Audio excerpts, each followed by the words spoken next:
Hi everyone, I'm Brimstone. Welcome to review of Lepaca Kliffoth, the fourth record by the band Therion, or Therion, depending on where you're from. Today we're celebrating the 30th anniversary of the record, so I decided to go back and see if it still holds up or not. My story with this band is quite simple. My siblings, especially my sister, was a massive fan of this band. She had all of their CDs and cassette tapes.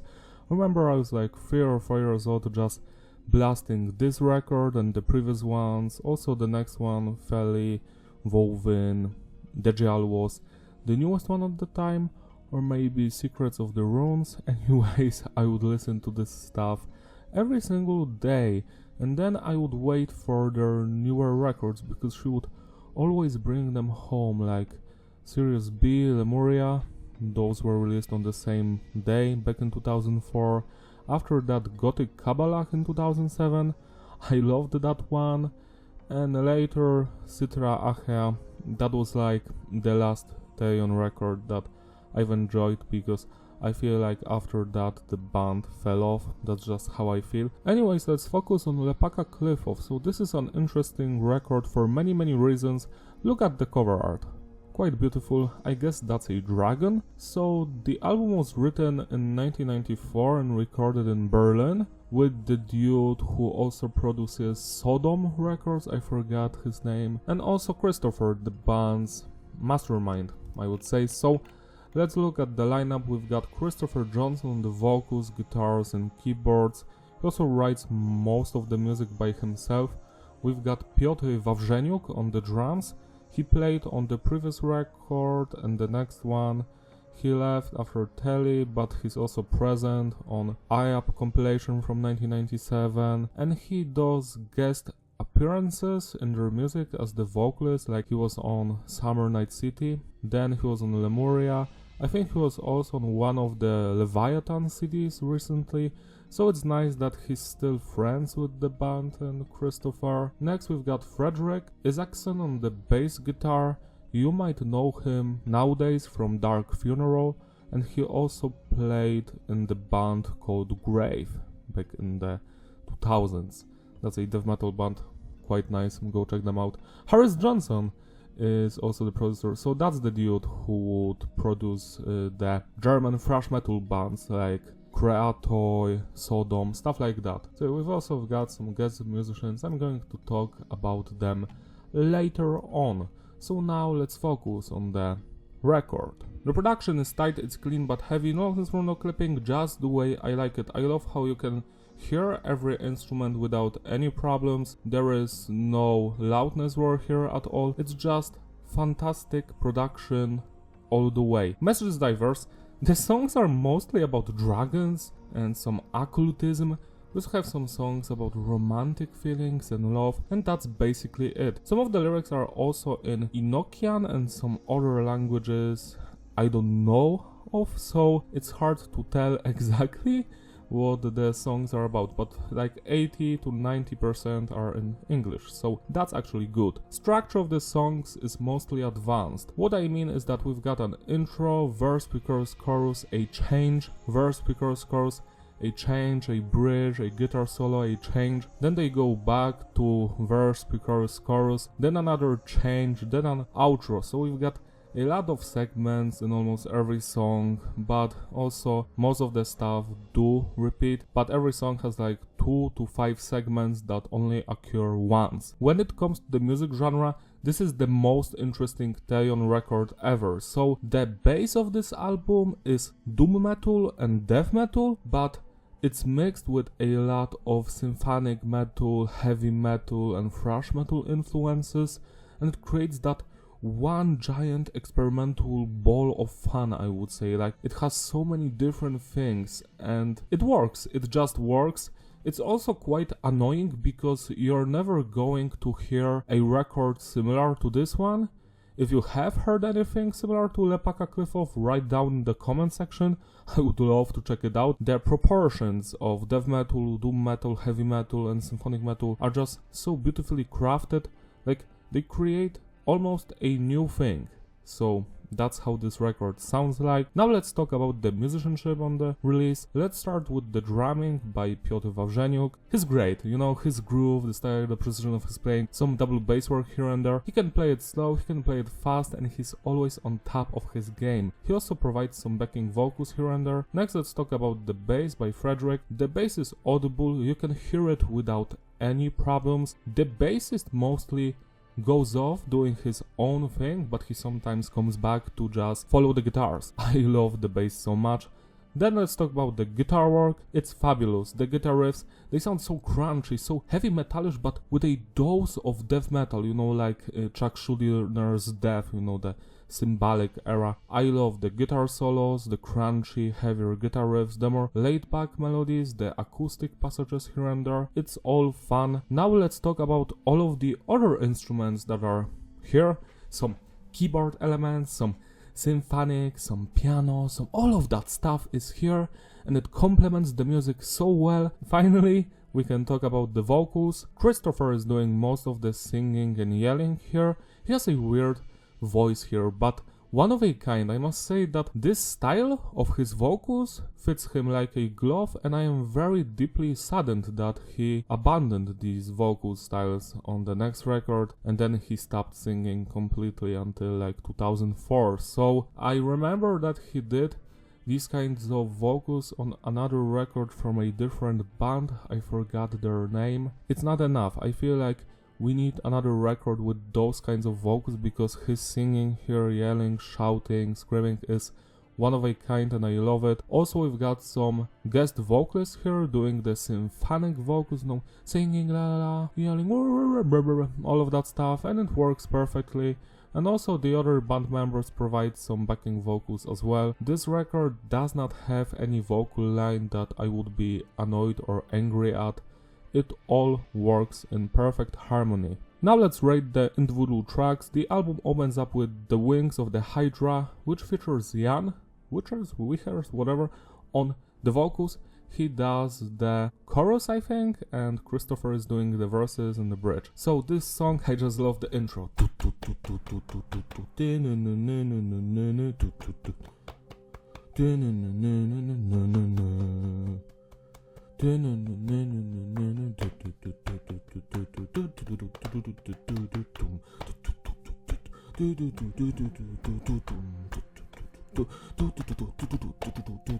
I love the double bass work of Piotr Wawrzeniuk's playing and how he makes the song like simple, but at the same time he adds more technical stuff. You know what I'm saying? Like he sprinkles in some more technical playing here and there, but most of the song is simple. The main guitar riff, simple but effective as well. The vocals, oh no, open the gates of the sorrow, resting none to be hollow, every is in our mean,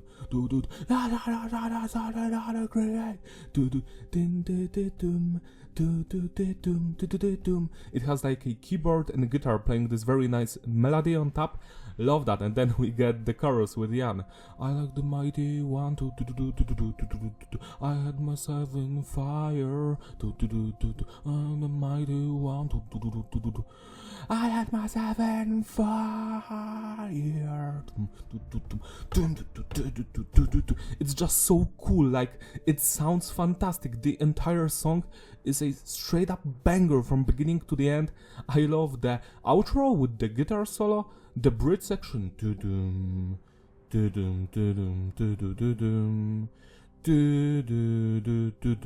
I have nothing else to add. Check out this song. 11 plus out of 10. Meles, or however you pronounce that.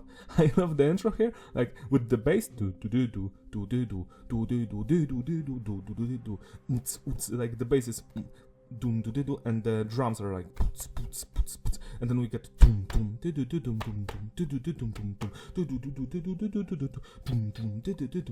with the symphony and the guitar playing the same thing yet again, but it works, like it sounds so good. And then we get the verses. After that, the pre-chorus. Then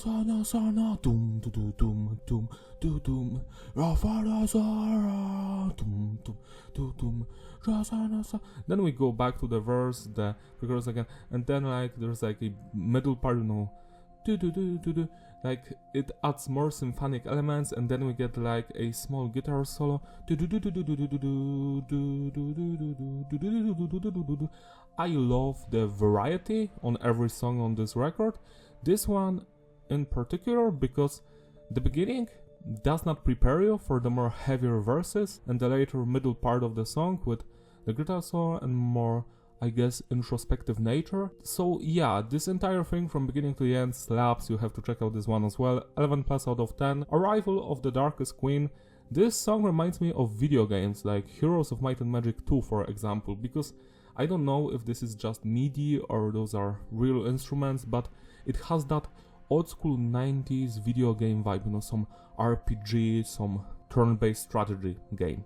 It has that vibe, and it's like a segment, is like a small beginning piece to the next song, so it's just an intro. 10 out of 10. The Beauty in Black. This one features Claudia, Hans and Harris on backing vocals. They're doing the singing, you know, the symphonic shit. It's here. I love the first 90 seconds of this song because it's just pure instrumental work, no vocals, and it creates that very distinct sounding atmosphere. This song was released as a single, it has a music video, and the single apparently sold 12,000 copies or 120,000 copies, I am not sure, but 12,000 is still quite a lot just in Europe, so it became a success, which is quite funny because this is my least favorite song on the entire record.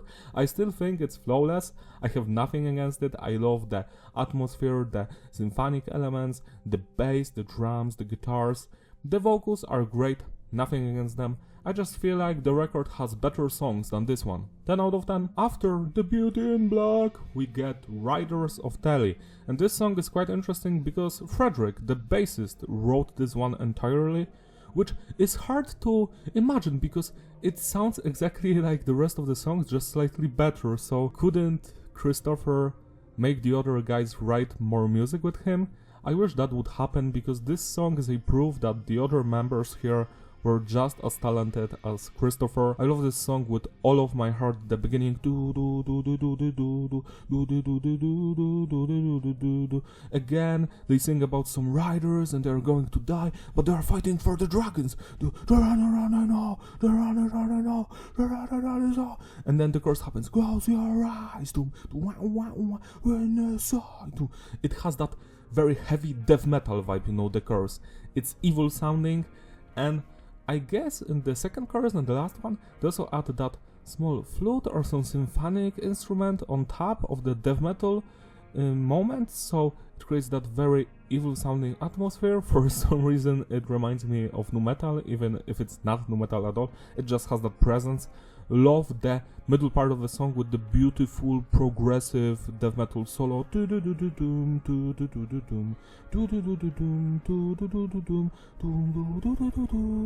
The harmonics in the solo are just straight out of this world.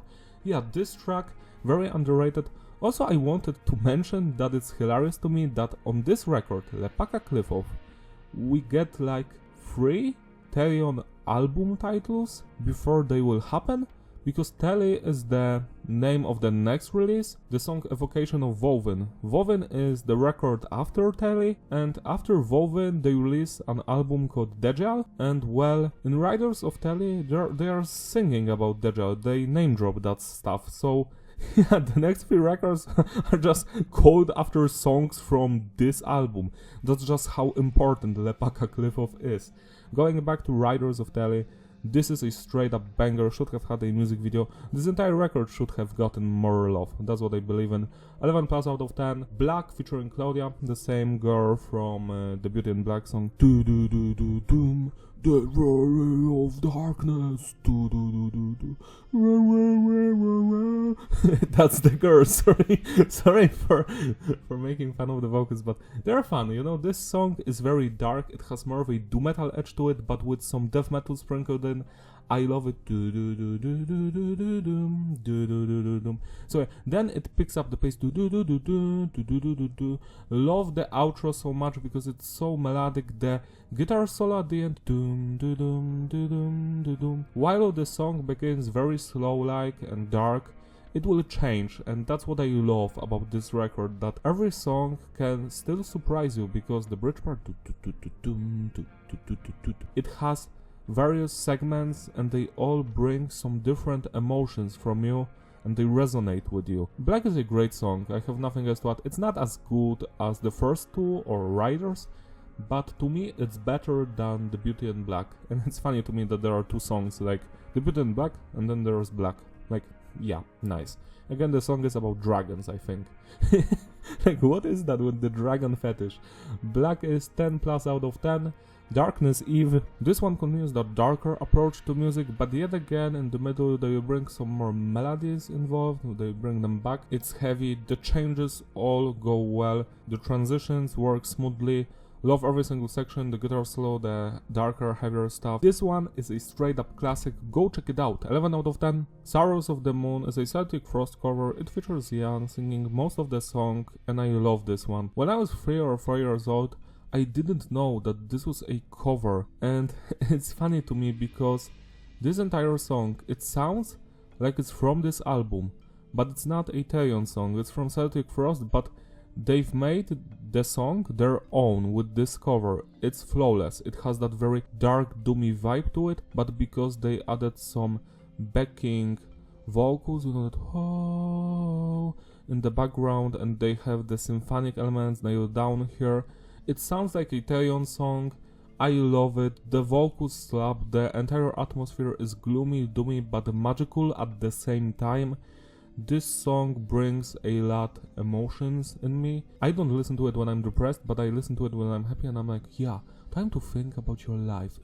It works, and it's way better than the original song. I still love the original one, don't get me wrong, but this cover is just way better. 11 plus out of 10.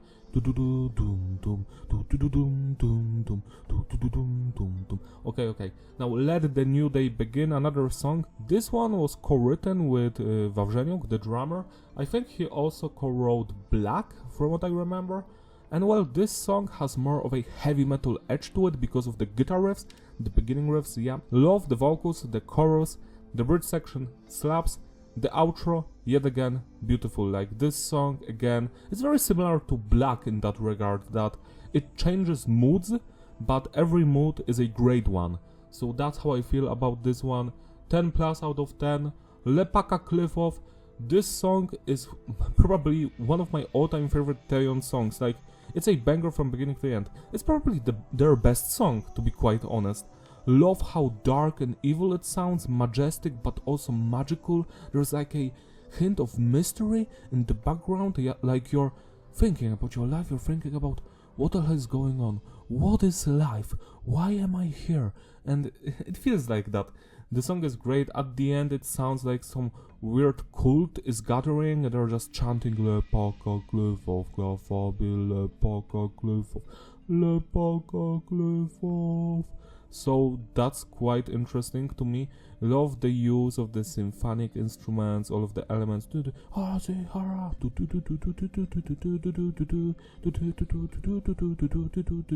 All of the melodies in this song go hard. The drummer is straight up killing it with all of these changes. This one is a journey. It's fun to listen to.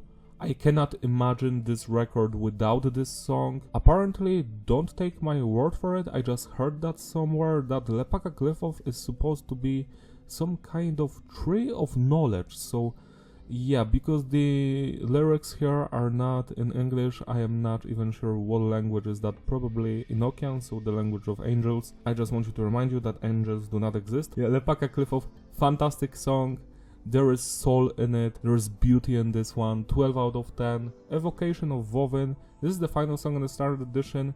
I hate the intro, like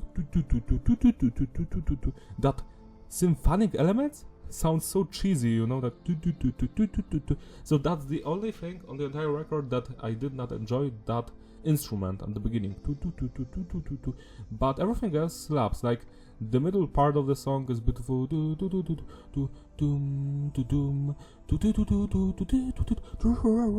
guitar solo, the beautiful vocals,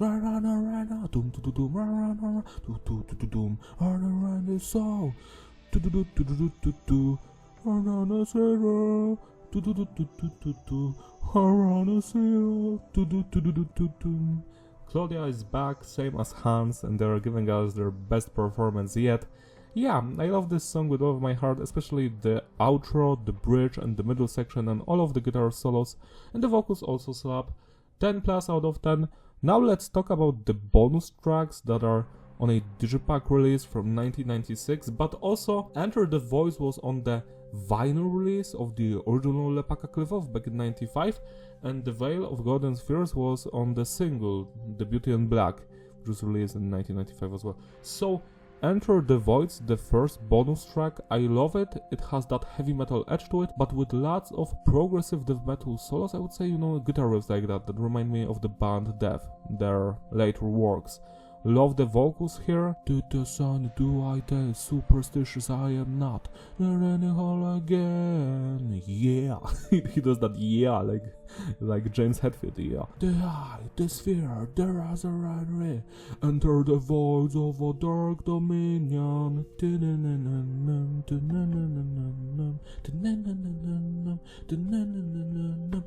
That's so beautiful, that melody. And then the middle part of the song, I love all of the vocals. The last 2 minutes are so interesting. Also this song lyrical wise, it's like against religion, like there is no God, something like that. He screams that a lot. Weird. Maybe that's why it's not on the standard edition, because lyrically it stands against the dragons and gods, so maybe that's why. I am not sure, but I love this song so much. The drumming, bass lines, guitars, it's all here, it's fantastic. I love the guitar solo at the end and the entire outro section, which is quite empowering and beautiful sounding. 11 plus out of 10, should have been a part of the standard edition. I have the same exact thoughts about the last song, The Veil of Golden Spheres. This should have been a part of the standard release. I love the intro, the guitar riff, then the chorus, the veil of golden spheres haven't taken my eyes, the main guitar riff is so heavy metal based, but it has grit to it, it has identity. I love everything. The middle part with the weird wah wah wah wah wah guitar riff, wah wah wah wah wah. The effect on the guitar is so funny. But yeah, every single section here slaps. I love yet again the second part of the song more because of all of the transitions and segment changes. That riff, and after that, wow, wow, wow, wow, wow, wow, the symphonic elements, wow, wow, wow, wow, wow, wow, wow, wow,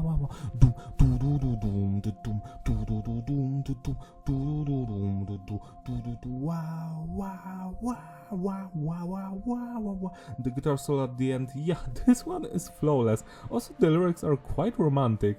I am surprised by them. But yeah, this song, outstanding. 11 plus out of 10. To sum it all up, the consistency is stable and the flow is ideal. Replayability, yeah, this is a timeless record. I love it from beginning to the end. This is the best thing Therion or Therion, whatever, has come up with. They will never top this record.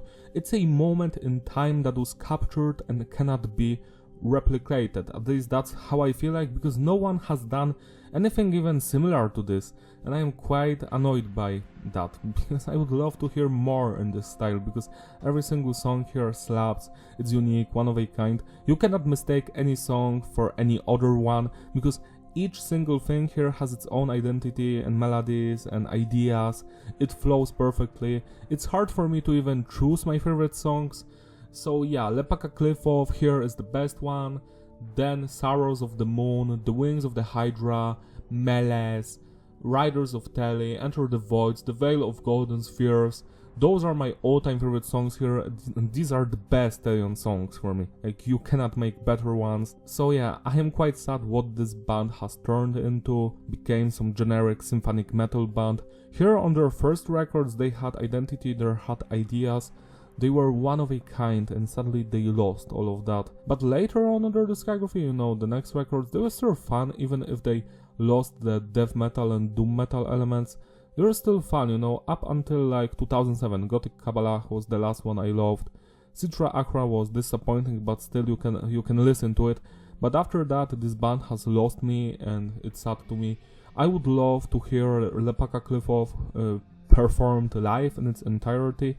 Sadly, that will never happen, because it wasn't a massive mainstream success, this record. Like, sure, the single sold well, but that's basically it. Also, a fun fact, this will always be one of my all-time favorite records, right up there with The Crumpet's Birth, Diminishing Between Words, The Crumpet's Birth, Polarity, Nothing Face Skeletons, 36 Crazy Fist, Bitterness the Star, Fallujah's Undying Light, and Korn's self-titled records. So those 7 albums are always perfect to me. I love listening to them.